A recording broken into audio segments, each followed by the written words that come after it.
नमस्कार, मैं अर्नब गोस्वामी और आप देख रहे हैं डैश की आवाज, वो प्लेटफॉर्म जहां हम सिर्फ खबरें नहीं दिखाते बल्कि हर खबर की असलियत आपके सामने रखते हैं।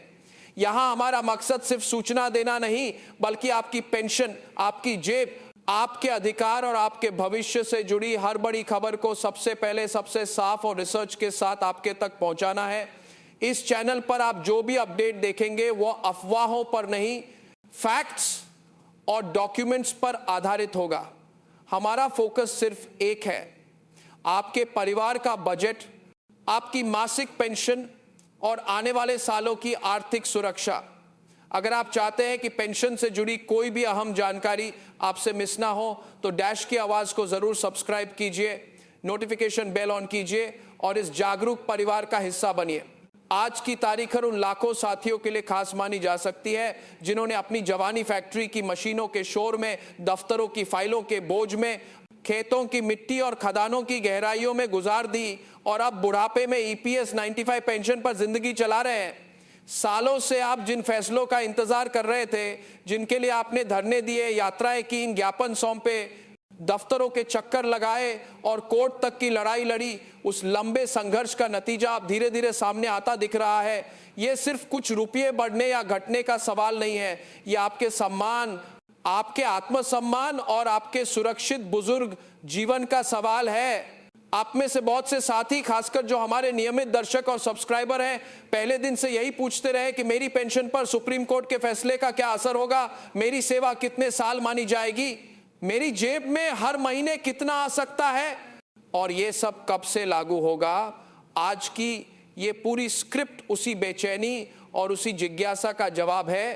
कोशिश यही रहेगी कि कानूनी और तकनीकी बातों को भी इतनी सरल भाषा में समझाया जाए कि हमारे पुराने सब्सक्राइबर हों या नए दर्शक, सभी के लिए हर बात बिल्कुल साफ हो जाए। सबसे पहले उस नीति को समझ लेते हैं जिस पर यह पूरी नई व्यवस्था टिकी है। कई साल पहले सुप्रीम कोर्ट ने ईपीएस 95 पेंशन से जुड़े एक महत्वपूर्ण मामले में फैसला दिया था। इस फैसले ने उस सैलरी लिमिट की जंजीर को ढीला करने की दिशा में रास्ता बनाया, जिसके कारण पेंशन की गणना कृत्रिम रूप से एक छोटी सी सीमा पर रोक दी जाती थी। असली वेतन चाहे जितना भी हो, पेंशन के लिए केवल लिमिटेड सैलरी ही मानी जाती थी। इस फैसले के पीछे एक दो याचिकाएं नहीं बल्कि देश भर से आई दर्जनों याचिकाएं, यूनियनों का लगातार दबाव और पेंशन धारकों की सालों लंबी लड़ाई थी। लेकिन फैसला आ जाने के बाद भी राहत तुरंत नहीं मिली। ईपीएफओ की तरफ से लागू करने में देरी, अलग अलग क्षेत्रीय दफ्तरों की अपनी व्याख्याएं, तकनीकी आपत्तियां और फाइलों में उलझे नियम, इन सब ने पेंशन धारकों की परेशानी कम होने के बजाय कई जगह और बढ़ा दी। नतीजा यह हुआ कि अलग अलग राज्यों से, अलग अलग संस्थानों से नए नए मामले फिर सुप्रीम कोर्ट तक पहुंचे। समय के साथ इन याचिकाओं की संख्या 40 से भी ज्यादा हो गई। कागज पर यह सिर्फ मुकदमों की गिनती लग सकती है, इन दोस्तों रासोस का समय के साथ मांग रहे, लेकिन असल में ये उस गहरी नाराजगी और असंतोष की तस्वीर है जो देश भर के पेंशन धारकों के दिलों में थी। जब इतने सारे मामले एक साथ अदालत के सामने आए तो यह साफ हो गया कि यह मसला कुछ गिने चुने लोगों का नहीं बल्कि पूरे देश के वृद्ध कर्मचारियों की इज्जत और सुरक्षा से जुड़ा मामला है। क्योंकि पहले जो मूल फैसला आया था वो 3 जजों की बेंच ने दिया था, इसीलिए तय हुआ कि नई याचिकाओं पर अंतिम निर्णय भी 3 जजों की विशेष पीठ ही करेगी। इस नई पीठ ने ईपीएस 95 के सभी मामलों की सुनवाई एक साथ शुरू की। यह औपचारिक या रस्मी सुनवाई नहीं थी। लगातार कई दिनों तक दोनों पक्षों के वकीलों ने कर्मचारियों की ओर से भी और ईपीएफओ की ओर से भी अपने अपने तर्क रखे। हर नियम, हर संशोधन, हर सर्कुलर और हर नोटिफिकेशन को बारीकी से परखा गया। 7 दिन से भी अधिक चली इस मैराथन सुनवाई के बाद अदालत ने फैसला सुरक्षित रखा और फिर जो निष्कर्ष सामने आए उन्होंने लाखों पेंशन धारकों के लिए उम्मीद की एक नई खिड़की खोल दी। अदालत से जो सबसे मजबूत संदेश निकला वह यह था कि सिर्फ रिटायरमेंट की तारीख के आधार पर पेंशन धारकों के साथ भेदभाव नहीं किया जा सकता। कोई कर्मचारी 2004 से पहले रिटायर हुआ हो या 2006 के बाद 2014 से पहले गया हो या बाद में, सिर्फ तारीख को आधार बनाकर किसी को लाभ देना और किसी को उससे बाहर रखना न्याय संगत नहीं है। सालों तक बहुत से साथियों से यही कहा जाता रहा कि आप फला तारीख से पहले रिटायर हो गए इसलिए आपका केस अलग है। या आप अमुक तारीख के बाद रिटायर हुए इसीलिए आप इस सुविधा के लिए पात्र नहीं है। सुप्रीम कोर्ट ने ऐसे पिक एंड चूज वाले रवैये को साफ शब्दों में खारिज कर दिया और यह स्पष्ट कर दिया कि जिसने इस देश की सेवा की है, जिसने ईपीएफओ के तहत योगदान दिया है, उसके साथ पेंशन के मामले में समान और न्यायपूर्ण व्यवहार होना ही चाहिए। इसके साथ ही अदालत ने सरकार और ईपीएफओ को संकेत दिया कि सभी पात्र ईपीएस 95 पेंशन धारकों के लिए सम्मानजनक और न्यूनतम गरिमा वाली पेंशन सुनिश्चित की जाए। इस संदर्भ में नोटिस जारी हुए, जवाब मांगे गए और यही से वो 4 स्तरीय फार्मूला उभर कर सामने आया, जिसकी चर्चा आप मीडिया रिपोर्टों, सोशल मीडिया और आपस की बैठकों में लगातार सुन रहे हैं। ध्यान रखिए, अभी तक इसकी अंतिम आधिकारिक गजट नोटिफिकेशन सार्वजनिक नहीं हुई है, लेकिन जो खाका बन रहा है वो इतना स्पष्ट जरूर है कि हर पेंशन धारक अपना अनुमान लगा सके कि वो किस श्रेणी में बैठता है। अब इस 4 स्तरीय प्रस्तावित व्यवस्था को सरल भाषा में समझते हैं। नई सोच के अनुसार पेंशन को ब्रॉडली 4 पार्ट में बांटा जा रहा है, पार्ट 1, पार्ट 2, पार्ट 3 और पार्ट 4। हर पार्ट में पेंशन धारकों की एक अलग श्रेणी आती है और हर श्रेणी के लिए पेंशन की गणना, सेवा अवधि, सैलरी लिमिट और योगदान के आधार पर अलग अलग बनती है। सबसे पहले पार्ट 1 की बात करते हैं।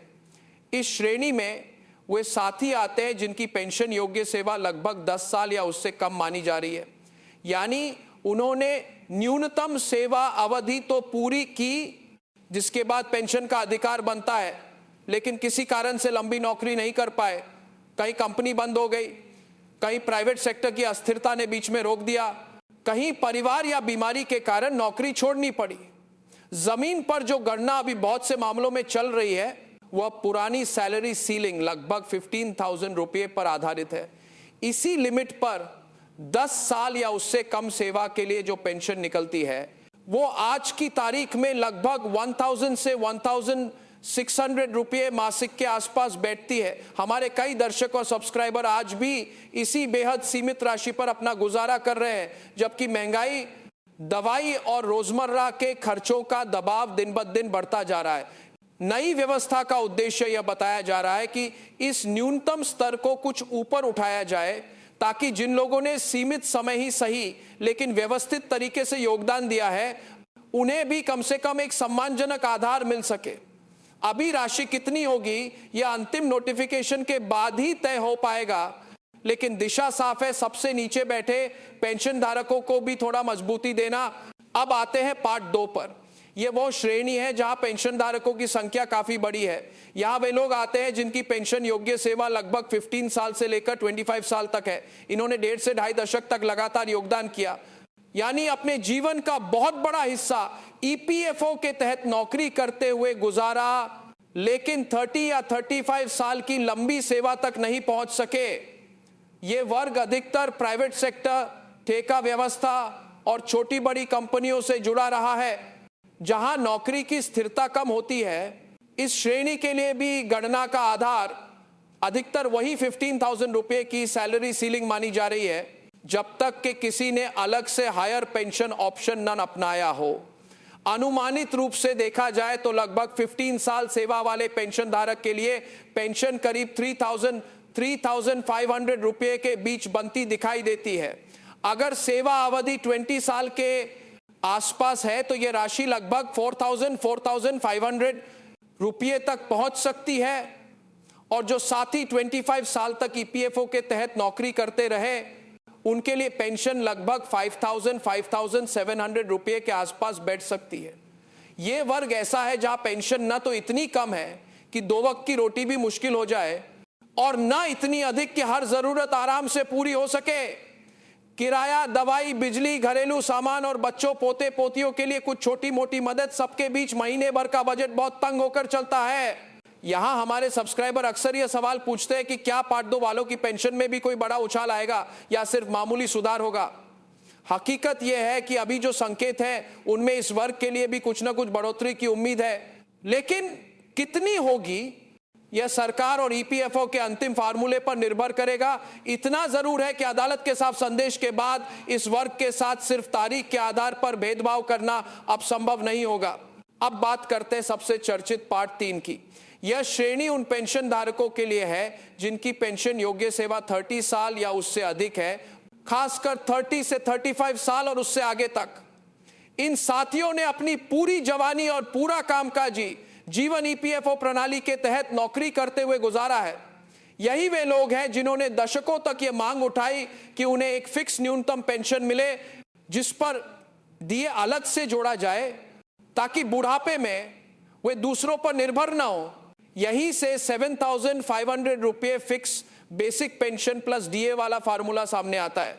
रिपोर्टों के अनुसार जिन लोगों की पेंशन योग्य सेवा लगभग 30 साल के आसपास है, उनकी पेंशन करीब 7,000-8,000 रुपये के बीच बैठ सकती है, जबकि जिनकी सेवा 35 साल या उससे अधिक है, उनके लिए 7,500 रुपये फिक्स बेसिक पेंशन के ऊपर महंगाई भत्ता जोड़ने की बात की जा रही है।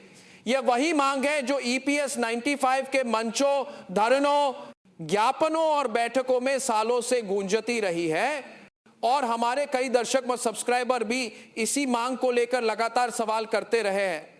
लेकिन यहां एक अहम बात याद रखना जरूरी है, 7,500 प्लस डीए वाली सुविधा हर किसी को अपने आप नहीं मिल जाएगी।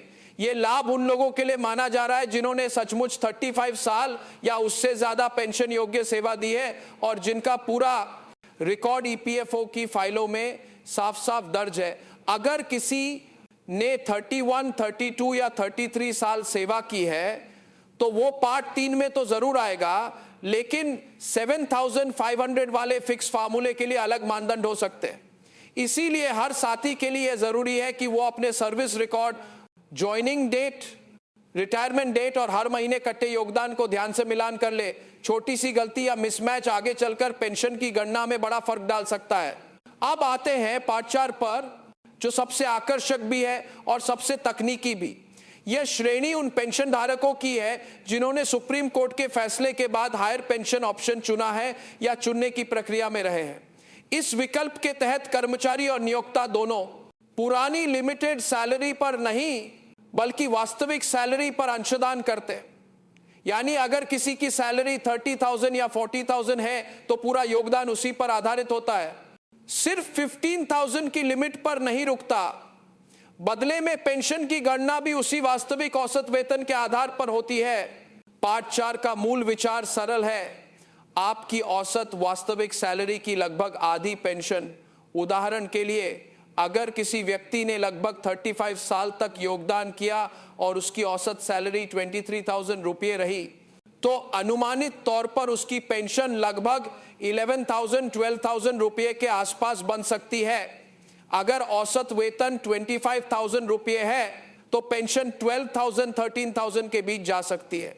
इसी तरह 50,000 रुपये औसत सैलरी वाले व्यक्ति की पेंशन लगभग 24,000-25,000 रुपये तक पहुंच सकती है। और अगर किसी की औसत सैलरी 70,000 रुपये के आसपास रही है तो 34,000-35,000 रुपये मासिक तक पेंशन मिलने का अनुमान सामने आता है, बशर्ते कि हायर पेंशन का विकल्प सही तरीके से चुना गया हो और सारा योगदान नियमों के अनुसार जमा हुआ हो। कई साथी, जिनमें हमारे सब्सक्राइबर भी शामिल हैं, ये पूछते हैं कि क्या यह हायर पेंशन व्यवस्था पुरानी ओल्ड पेंशन स्कीम की तरह है?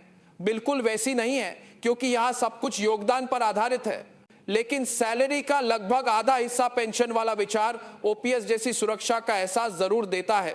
फर्क इतना है कि ओपीएस में पेंशन पूरी तरह सरकार की गारंटी और डीए लिंक्ड फार्मूले से आती थी, जबकि यहां आपके द्वारा किए गए वास्तविक योगदान और सेवा अवधि के अनुपात में लाभ तय होगा। अब अगला बड़ा सवाल, यह सब कब से लागू होगा और क्या यह सिर्फ कागजों तक ही सीमित रहेगा?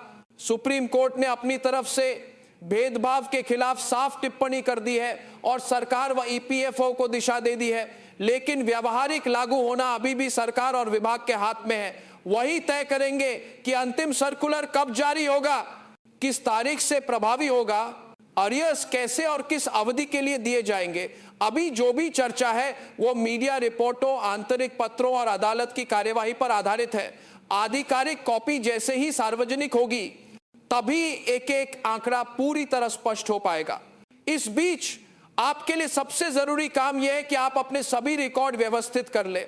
अपनी सेवा पुस्तिका नियोक्ता द्वारा दी गई प्रमाण पत्र, ईपीएफओ का स्टेटमेंट, वन से जुड़ी जानकारी, कटे हुए योगदान की डिटेल, आपकी ज्वाइनिंग डेट, रिटायरमेंट डेट, सब कुछ एक फाइल में सहेज कर रखिए। अगर आपने हायर पेंशन ऑप्शन के लिए आवेदन किया था तो उसकी रसीद, एक्नॉलेजमेंट और रेफरेंस नंबर सुरक्षित रखिए। भविष्य में जब भी कोई नई प्रक्रिया शुरू होगी, इन्हीं कागजों के आधार पर आपका केस तय होगा। आपको यह भी समझना होगा कि जब भी पेंशन से जुड़ी बड़ी खबर आती है, कुछ लोग इसे कमाई का साधन बनाने की कोशिश करते हैं। कोई फॉर्म भरने के नाम पर पैसे मांगता है, कोई खास सलाह के बहाने बुजुर्ग पेंशनरों से शुल्क वसूलने लगता है। याद रखिए, आपकी पेंशन आपका अधिकार है। इस अधिकार को पाने के लिए आपको किसी बिचौलिए को पैसा देने की जरूरत नहीं है। हाँ, अगर तकनीकी मदद चाहिए तो अधिकृत एजेंट, भरोसेमंद वकील या आधिकारिक हेल्पलाइन का सहारा लिया जा सकता है, लेकिन किसी पर आंख बंद करके भरोसा करना खतरे से खाली नहीं है।